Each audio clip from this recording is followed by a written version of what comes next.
First of all, I want to thank everybody for coming this evening, and in particular, I want to very much acknowledge the presence of our incoming Director General, Dr. Halligan, who is here behind us. Today is, I think, his first day since he's been demobbed and has returned to civilised communities. So you're very welcome, Dr. It's wonderful to have you here. And I'd also like to, forgive me, also acknowledge the presence of a very dear friend of mine who's just come back from Cape Town, the Chief Executive of Sustainable Energy Ireland. And it's wonderful to see you here. So thank you very much. Now, the invitation to this event said something about a lecture, and then I thought very hard about that last night. And I thought of myself standing up here addressing some of my very dearest and closest friends, and the idea of giving them a lecture began to have less and less attraction. And I have abandoned the lecture, which is now somewhere inside the PC, where it will stay until hopefully it might appear as a chapter in a book that we will do here at the Institute on referenda in particular, I suppose, and on the recent experience especially. So what I've done is developed a series of slides which will act as prompts for a conversation. The conversation is like all best conversations, essentially with yourself, but hopefully with you as well. So I'm going to put a couple of propositions by way of straw, as I said now. Let's see how people react to them, not least my friends. So first thing then is welcome. And welcome to the New York, because this is why we're here today. And I think it's quite appropriate to say take a bow, Ireland. And it's right to celebrate. So, one gentleman in particular who's here, Bart Storm, is in the middle of that photograph. And great work, did great work. So, victory, yeah, but the message here is a warning. I think that Lisbon was a near-death experience, and it could have ended in disaster. And I think that what happened in Lisbon and also in Nice sends out a warning signal. And I may use a line from a poem by Troy Pierce: beware of the thing that is coming. Now, in this institute, our mandate is to think on Ireland's membership of the Union, and for that reason, doing some thinking here are some reflections which are primarily intended for an Irish audience. I make no apology for that, but I do apologise to those who are non-Irish. And these series of reflections are not on how we won the war. That's for another time, another place, because this institute is a think tank. But it's rather on how we could lose the next one, and how we might avoid doing that. I think something to think about is the fact that we have had now 8 referenda on European treaties since 1972. And we have in fact become a referendum country. We were the only member of the 27 member states to ratify the treaty by way of a referendum. So the question surely arises immediately in the face of this exception, is did we plan to become a referendum country? And did we plan to become an exception to the rule?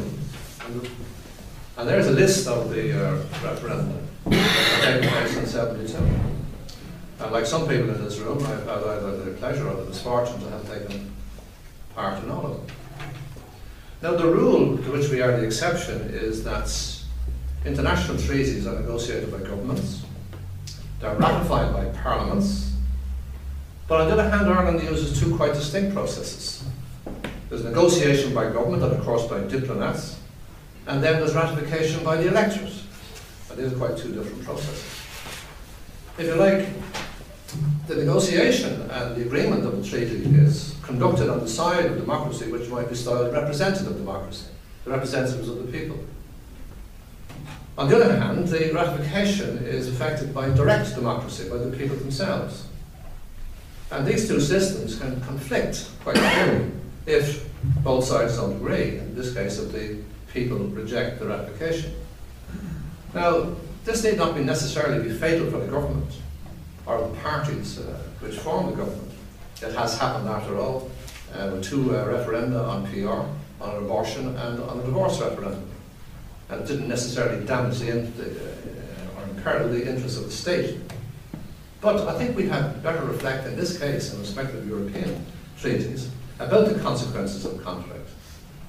First of all, for representative democracy itself in this country, and secondly, for Irish membership of the Union.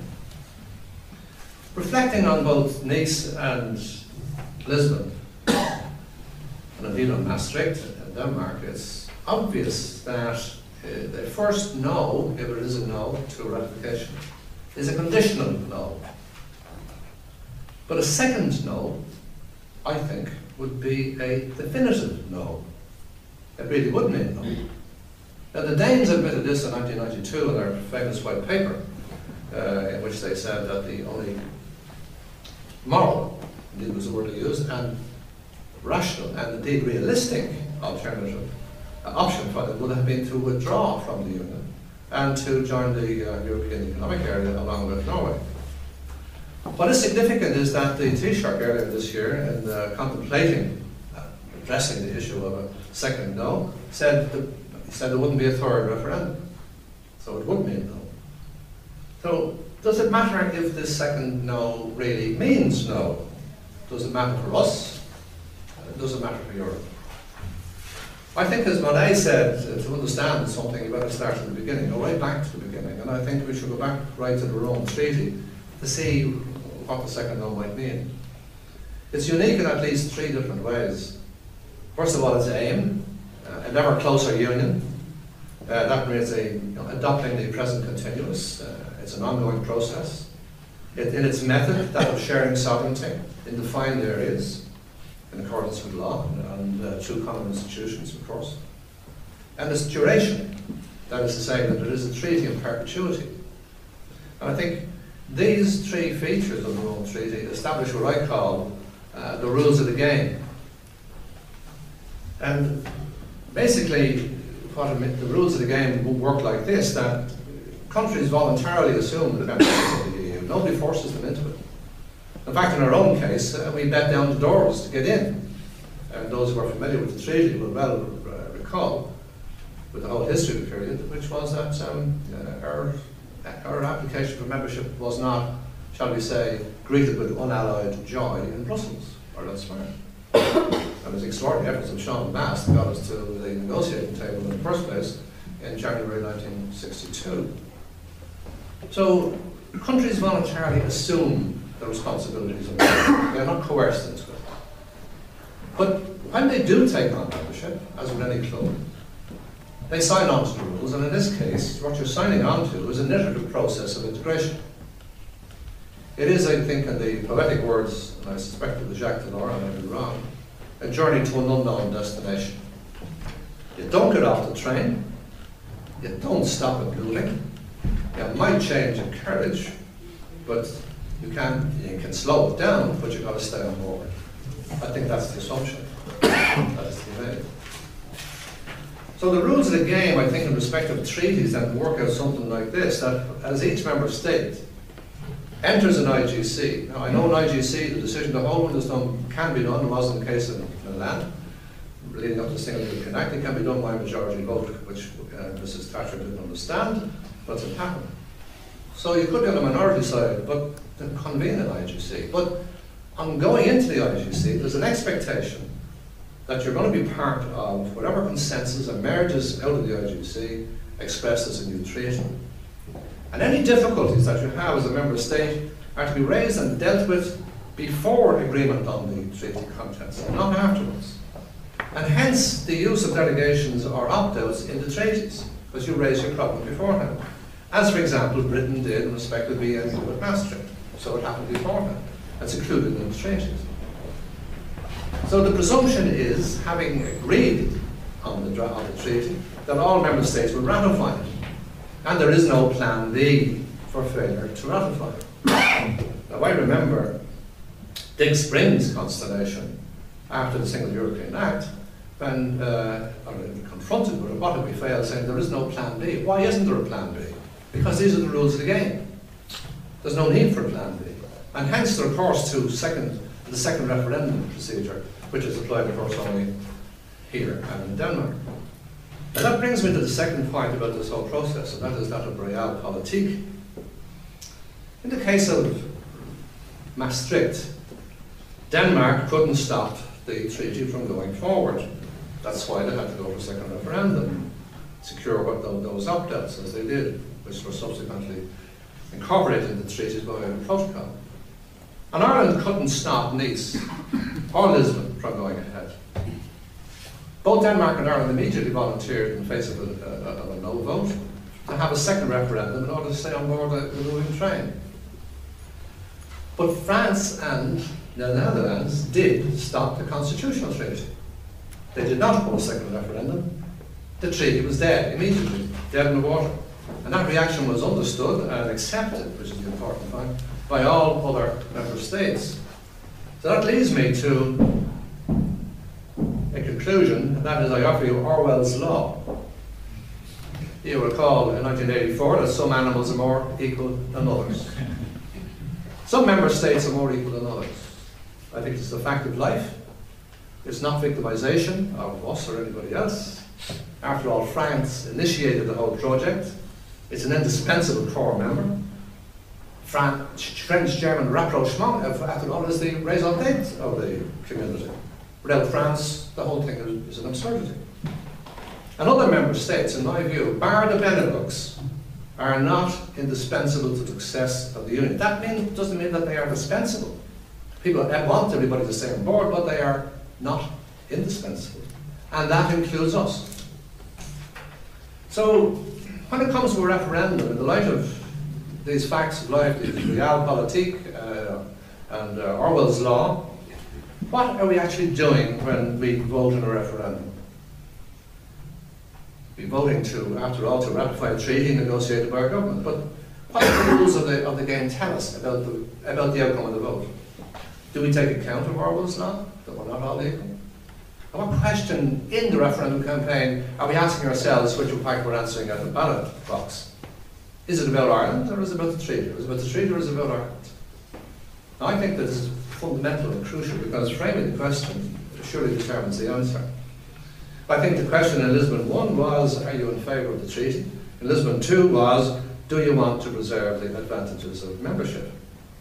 And what's a bit scary in a sense, is that they were a replica of Nice 1 and Nice 2. Not in every detail, but sufficiently broadly to say that. So I have come to a proposition, which is that when the question before the electorate is centred on a treaty, it leads to a no result. When it's centred on membership, it leads to a yes. And that's what experience tells us. Best advanced propositions on the basis of experience. So you have a sort of a game of two halves situation now. Both Lisbon and Nice required two referenda. The first was on the treaty, the second on Ireland and the EU.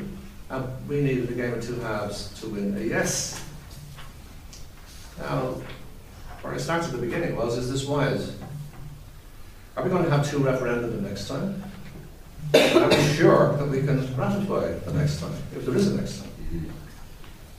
So we have to ask ourselves, how did we get here? How did we become a referendum country using direct and representative democracy simultaneously? We've stumbled into what I think seems to be an act of carelessness. It certainly wasn't intended by the government in 1972, and the Supreme Court decision of 1985 on the Single European Act came as a shock. I well remember the shock and the consternation in the Department of Foreign Affairs. As a consequence of the Supreme Court decision, which we needn't go into in great detail, but which itself is a fascinating exercise in particular mindset, that of the Supreme Court judges and their interpretation of the Constitution, particularly Articles 5 and 6, we come to the situation where now every European Union treaty, no matter what its content, is going to be preceded by a constitutional amendment. No politician, no government, no Attorney General will in the first place admit to such a proposition, and the government will not run the risk. So as a consequence, welcome to referendum country. Now, there's one thing about referenda which we should remember, which is the comment by General de Gaulle that referendum is a very blunt instrument and the people never answer the question they are asked. As you recall, he put a certain question to them himself, and they wound up answering quite a different one, and he then came on his holidays to Ireland. As a consequence, rather precipitate. I think if we're going to have these referenda indefinitely, and if the situation is, as I have described, in respect of the rules of the game and Orwell's law and Realpolitik, and if General de Gaulle is right, which I think he is, then we better learn the trade of running referenda. First of all, I want to say is, having been involved in 8 of them and having been on the losing side of 2, that they're not easy to win. And if this country wants to ratify treaties indefinitely and to use referenda to do so, then it must learn the trade, as I've said, with winning referendum. The first thing to be said is that the political dynamics are completely different. It's a completely different existential experience to an election. There's one issue for resolution. They're very polarising, to say the least. They're very divisive. Those of us who were in the abortion referendum and never want to be in the likes of it again. It unleashes, particularly in the case of Europe, and this seems to be generally true across the European Union, it unleashes populist forces of both the left and the right. Now what you wind up with is a contest between the extremes of left and right and the centre. Now, what's the problem here is that the centre is notoriously difficult to mobilise and energise. And Monet's prophecy that Europe would be confronted and defeated by the left and the right combined, and he was thinking of his great experience in France, particularly with the European defence community, he was right, and his prophecy is fulfilled. And also too, that's insight of W. Yeats. I quoted from this in Brussels immediately after the referendum and addressing our branch there. And these lines, with which we're all familiar, so they become a cliche, but seem to be very apt. You know, the marvellous poem in which he foresees the arrival of fascism, the second coming, that things fall apart, the centre cannot hold, the best lack all conviction, while the worst are full of passionate intensity. You might say, of course, it's also Burke's aphorism was correct too, that the vision that one sort of thing prospers if good men do nothing. Richard Laffin has commented on one particular feature of referenda, both a practitioner and a political scientist, and she refers to the low entry barriers. There's a very low entry barrier to anti-Europeans entering the referendum campaign and acquiring almost instant national status at little cost, and even if they have no credible track record, they are given immediate access to the media, who have some sort of attraction for extremists and indeed opportunists. And the media do not act, I think, as a filter, but rather as a facilitator. What happens is that new national leaders emerge and are anointed. You get the absurd situation that almost overnight you have a leader of the no side who is now treated in the public arena as the leader of the equal to the leader of the yes, who usually is, of course, the Prime Minister. And it was amazing, of course, that the recent referendum, that when a man decided, because he was provoked to re-enter the fray, his first thing to do was, first act was to challenge the Taoiseach of the day to a one-to-one debate. The other feature of referenda is that the normal rules of political debate don't apply. In the case of Europe, I'm talking about here, what has struck me is this, that maybe I'm wrong about this, but what strikes me is that the electorate starts with a tabula rasa each time. It has forgotten everything that took place in the previous referendum. All the arguments, all the different points of view, gone. Therefore, you can recycle an argument over and over again, despite the fact that it has been defeated over and over again. So have a look at the material for 1972, and it is exactly the same as the material for 2009. We'll come to that in a second. So the tabula rasa, which the scholastic philosophers loved, is what we're all born again with. And we have, the electorate has to learn the European narrative all over again as if from the beginning. The other feature about the referendum campaign as such, but the physiology of it, is that if you have extremists in the situation, well, they might tend to make extreme statements. That's what they do. And they frame the debate as something quite different to what it really is, and they use the most outrageous lies, which of course then will be believed. Now, why they should be believed is another matter from a psychologist we have a look at. So I have tabled referenda as a license to lie, and I think that de Gaulle's maxim therefore is only too true. That lie caused a great deal of trouble in the recent campaign, and we'll talk about it another time as to how we have to address it. Beyond no illusions, that had a huge effect. A huge effect, particularly in working class areas, for which, of course, it was consciously, deliberately designed. Brilliantly designed. So, this brings me to political parties, who are supposedly, you know, the centrepiece of the campaign, on one side, usually. Now, I want to say this as a former Secretary General of a party, and there are many here in this room who have worked in the campaigns, many different types of campaigns with me as Rory Quinn has arrived. It's the first thing to say about political parties, and I learned this in the very first referendum I was engaged in, they are not equipped to fight referenda. That's not what they're designed for. They're designed to do something completely different, which is to fight elections for office and power. And by and large, they're focused on national and regional politics and not on European politics. They don't understand how Europe works.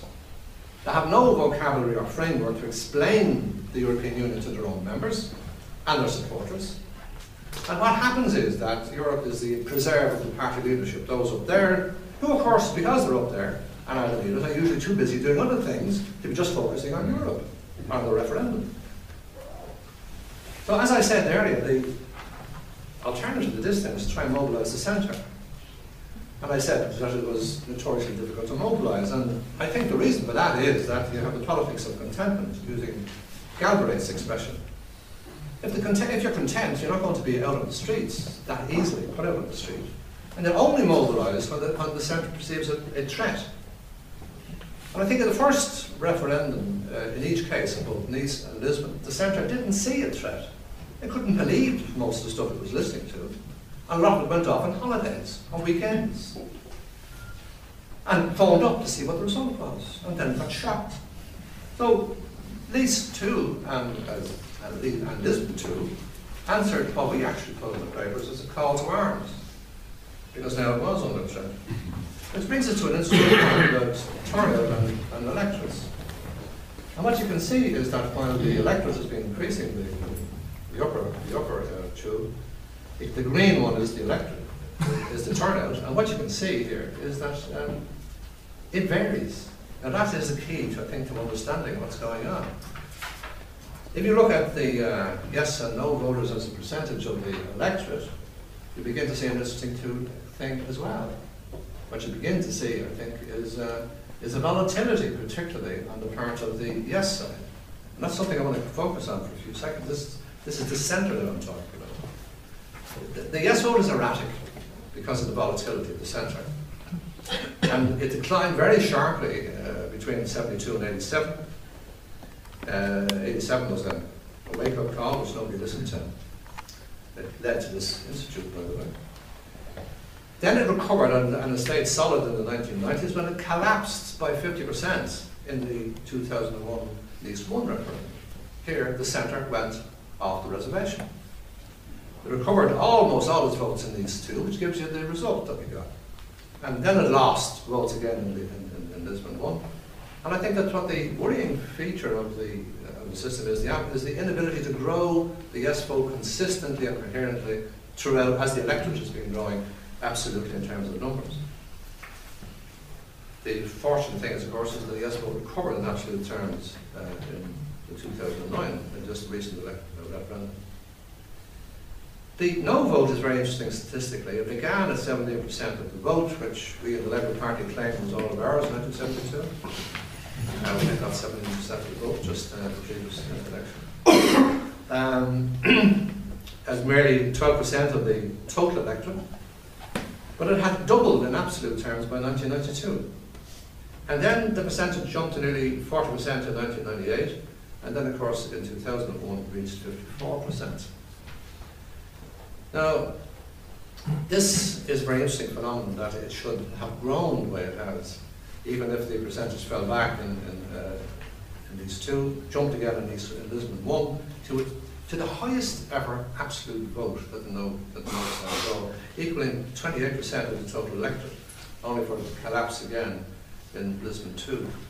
I think this leads us, looking at the way in which the yes and no vote operates, the key to it is the fact that the electorate is, like ancient Ireland, divided in 5.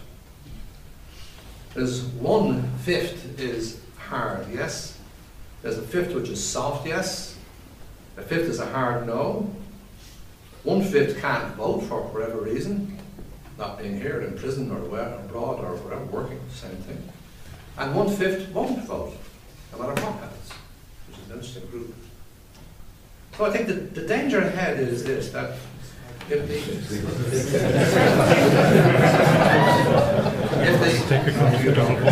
the soft vote is mobilised, you get a 2-to-1 majority. And if you don't, you lose. The yes vote is too volatile, I think, for safety, and that's why any referendum can be lost. And it's a bit like Kerry goes for 3 in a row or 4 in a row. You go for 2 in a row and you're in trouble. So I think the lessons are that political parties won't win on their own. Information, which is the great palliative, is not sufficient to win votes. Information doesn't win anything, doesn't win hearts. Civil society has got to be mobilised, financed, led, and then it has to campaign at all levels, and has to do so for months.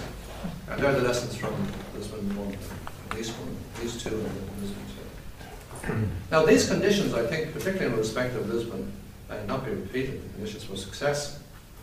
The rules of the game could be forgotten, so could Orwell's law.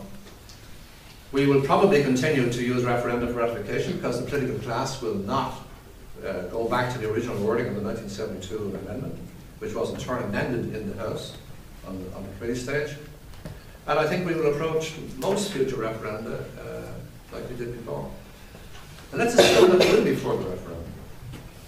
I know that this treaty is supposed to be a treaty for a generation, but it's going to be a referendum at some point in the future. It's going to be a new treaty. Of course there is. This place may be long gone, but of course there is. So I think what we have to do, if we assume this, we've got to invest in education on European affairs. We've got to do something serious, like making it an examination subject in the living sector. We've got to start teaching history again. We've got to elevate the status of both history and European affairs, and politics in general, in the universities. And they've got to be seen as vital to the future of science, engineering, or IT. And that's not a popular message in any of the universities at the present. We've got to invest in the media, especially in radio. Radio is the predominant medium for referenda, along with posters. And we've got to invest in it, especially in local radio. Invest in organisations for women and youth, who are, of course, the weakest demographic in this whole process. Although, interestingly, both recorded yes votes in the recent referendum. It's a tautology or a cliche to say we should be involved in working class areas. We have to liaise constantly with representative organisations who, in the first referendum, certainly went off the reservation. And we have to encourage the politicians to be a little more adventurous, courageous. And we have to enhance the role of the Parliament, which is really being very seriously sidelined as a consequence of our referendum procedure. So in conclusion, let me say that we became a referendum country by accident. If we're going to stay that way, then we better start learning the art of winning referendum. We better recognise the centrality of civil society and the peripherality of political parties. We have to frame the question for decision in terms of its consequences, and we must never forget Orwell's law. That's my end. But I do have an afterthought. If we could do that, we could do anything. Couldn't we, Stephen?